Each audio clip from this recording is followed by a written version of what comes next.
European ETF market flows remained sustained in March 2015. Net new assets during this month amounted to Euro 8.1 billion. The first quarter of 2015 has therefore reached a record level with more than 30 billion, or already two-thirds of the whole 2014. Total assets under management are up 22% versus the end of 2014, reaching 441 billion. ETF on European energy and equities and on fixed income have been the main beneficiaries of a bullish environment.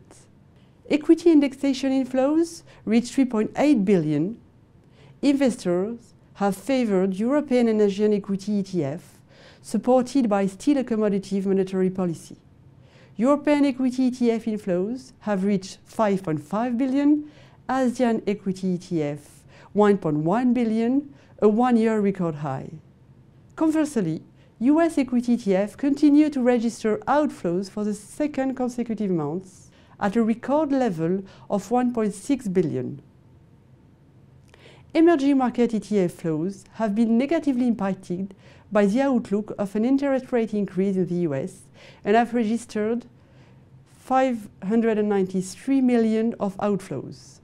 Fixed income indexation inflows continue to be significant at 4.2 billion, above the level of equity ETF inflows.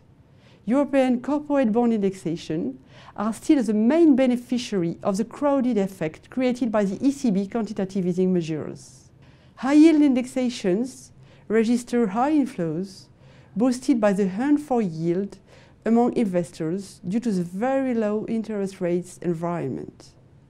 Commodities flows have continued to rebound in March at 196 million, mainly owing to positive flows on broad indexations in an environment characterized by stabilizing oil prices. Thank you for your attention, and I will be pleased to speak with you next month for the new European ETF Market Trends edition.